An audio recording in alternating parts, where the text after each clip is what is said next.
Welcome to Song Leading Fundamentals. Today we'll talk about the height of your arm and the position of your hand during song leading. To find your hand position, let your hand hang loosely at your side, then bring it up, still in the position it hangs in naturally and at a roughly 30-degree angle. Notice that the arm is not too loose or too tight, with just a slight curve at the elbow. You should not flex the arm. To feel what I mean, try picking something up with your muscles already flexed. It is much more difficult. That is why you should only use the muscles necessary to lift your arm. There may come a time when nerve seize you and a loose hand makes things harder. If this is the case, you can regain control of your hand by putting your thumb and first two fingers together. You should still hold the hand at a 30-degree angle.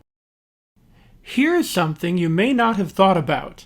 The main thing the congregation will look at is not your hands, it's your face.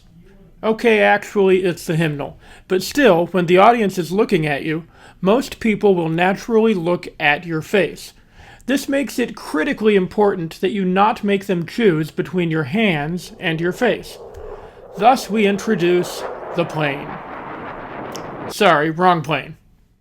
The plane is how high you hold your hands. You never want your hands to be lower than this level. Think of it like a piece of wood that you cannot drop below.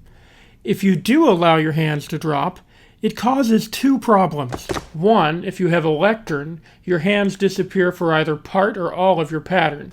Two, if your lectern is low enough that your hands remain visible, dropping your hands still forces people to choose between your hands and your face.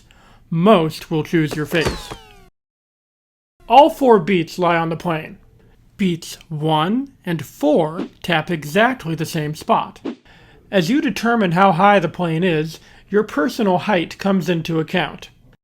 Even if you're a 7-foot-tall basketball player, you still should keep your hands at chest height, so the congregation doesn't have to choose between your hands and your head. If your vertical is barely above the lectern, you may very well need to keep your hands at head height. Long story short, keep your hands loose and high. Thanks for coming to the site.